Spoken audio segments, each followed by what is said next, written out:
샬롬. 자, 말씀 묵상 Q&A 시간입니다. 말씀 묵상을 돕기 위해 본문 안에서 질문하고 그 질문에 대한 대답을 찾아보는 시간입니다. 오늘 본문은 창세기 37장 1절부터 17절의 말씀입니다. 자, 오늘 본문에서 질문할 수 있는 첫 번째 질문은 2절에서 야곱의 족보를 말하면서 본문이 요셉을 중심으로 이야기하는 이유가 무엇인가 하는 것입니다. 2절은 야곱의 족보는 이러하니라 라고 시작합니다. 하지만 곧바로 야곱의 아들들 목록이 아닌 요셉의 이야기로 전개됩니다. 이것은 문학적, 신학적으로 몇 가지 중요한 의미를 가진다 볼 수 있습니다.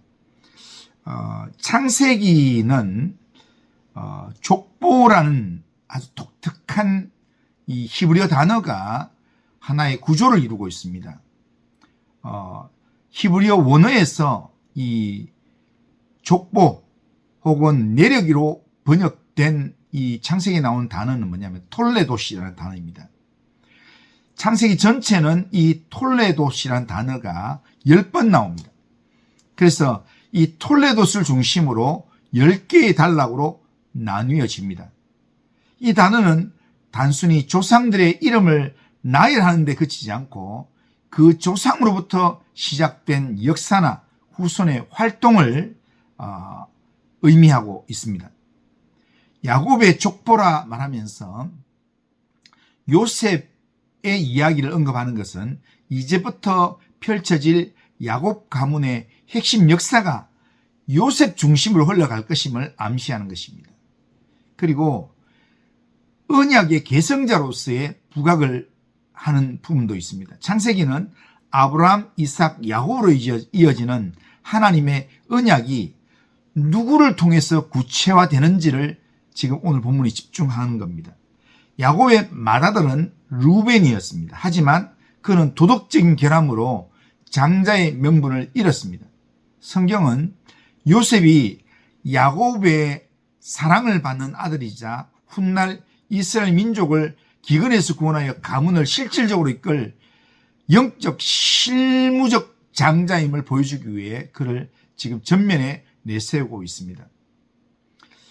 그리고 이 구절 이후의 내용은 요셉 개인의 성공신화가 아니라 요셉을 통해서 어떻게 야곱의 온 가족, 그러니까 이스라엘의 12지파가 보존되었고 한 민족이 되었는가를 보여주는데 초점을 맞추고 있습니다.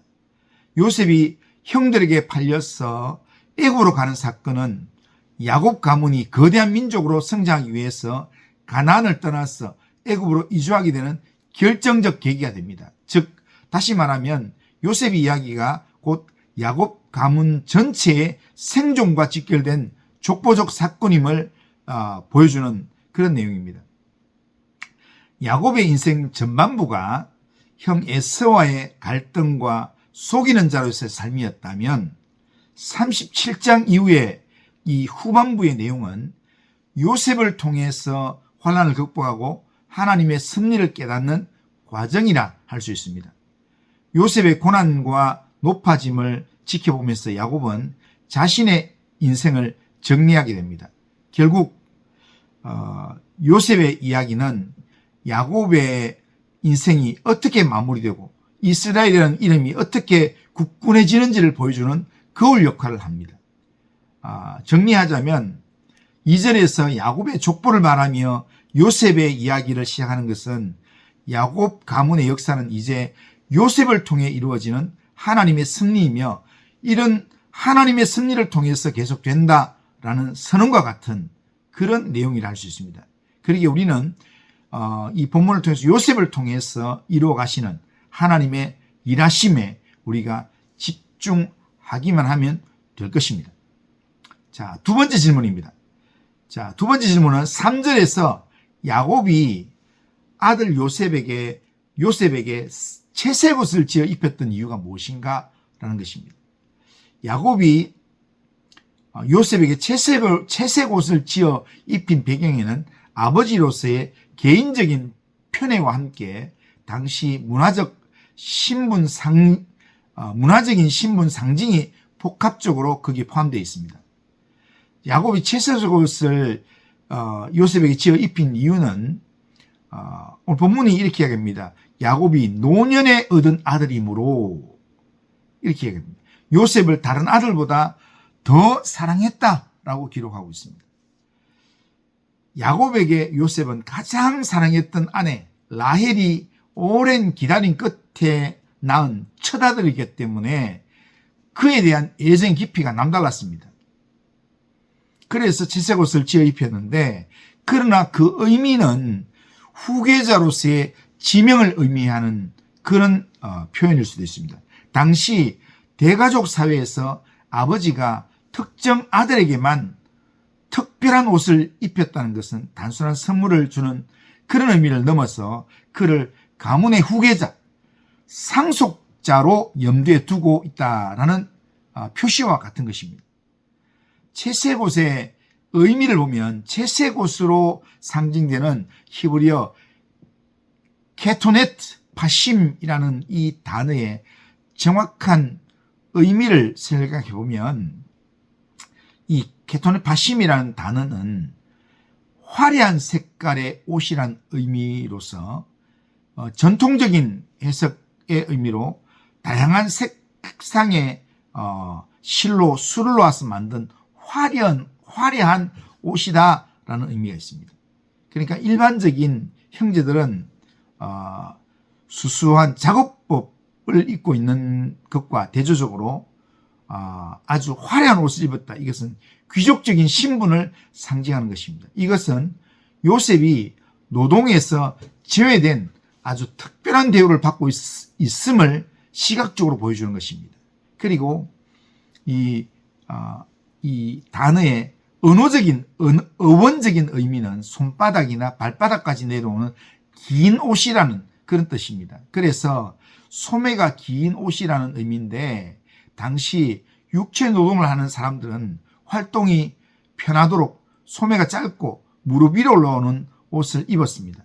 반면에 소매가 길고 발목까지 내려오는 옷은 일을 하지 않는 관리자나 통치자가 입는 옷이었습니다. 즉 다시 말하면 형들은 들에서 양을 치며 고생할 때 요셉은 그들을 감독하는 위치에 있었음을 상징하는 것입니다. 그러면 이 채색 옷을 요셉에게 입힌 결과가 어떻게 됐습니까? 이 옷은 요셉에게는 아버지의 사랑을 확인하는 증표였지만 그의 형들에게는 질투와 정오심을 불러일으키는 그런 옷이 되었습니다.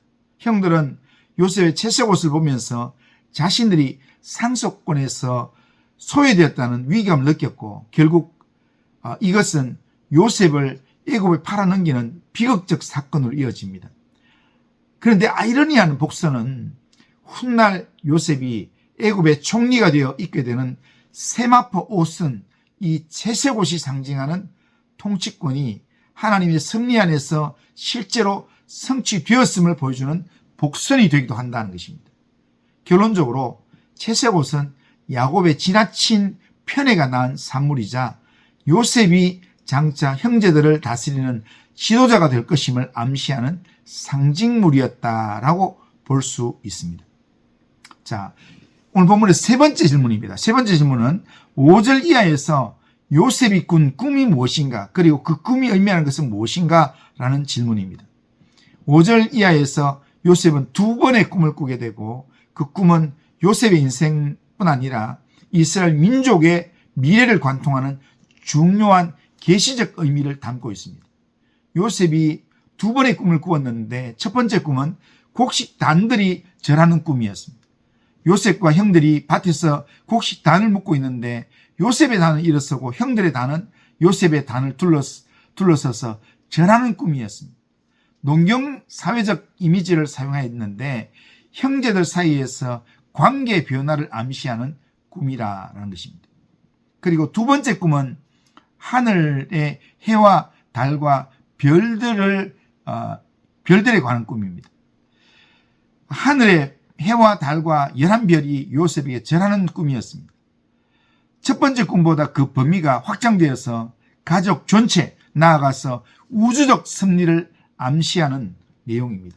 여기서 해와 다른 부모인 야곱과 레아 혹은 라헬을 의미하는 내용이고 11별은 요셉의 형제들을 의미합니다. 이 꿈이 의미하는 바는 첫째는 통치권과 권위의 확립입니다. 이 꿈들은 요셉이 장차 가문의 중심이 되어서 형제들과 부모들 위에서 다스린 자가 될 것임을 예언하는 내용입니다.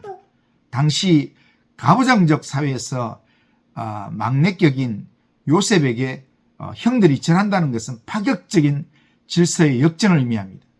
두 번째로 이 두 번의 꿈이라는 것은 반복을 통한 확실성입니다.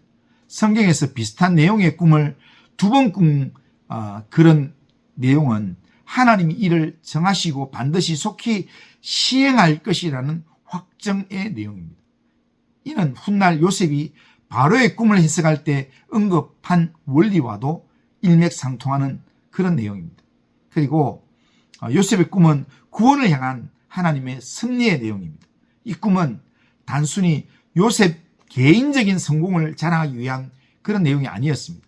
훗날 기근을 맞이했을 때 요셉이 애굽의 총리가 되어서 곡식을 저장함으로써 야곱의 온 가족을 굶주림에서 구원하게 될 것임을 보여주는 그런 내용입니다.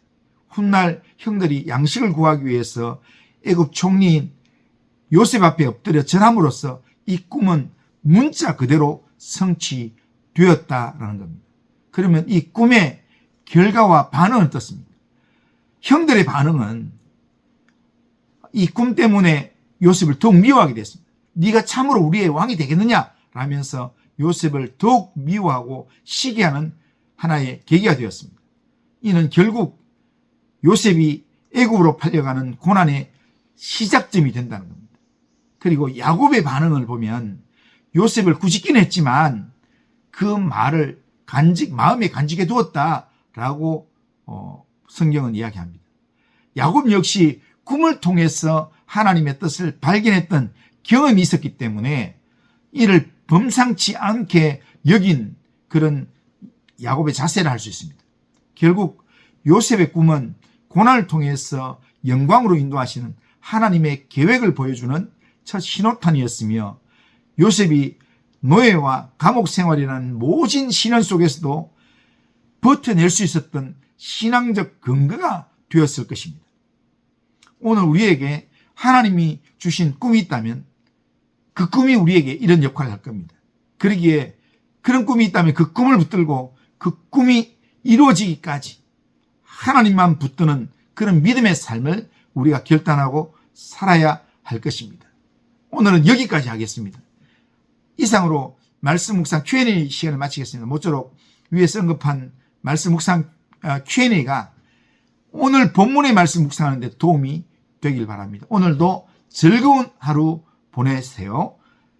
오늘도 하루 평안한 하루 보내시기를 주님의 이름으로 축복합니다. 샬롬.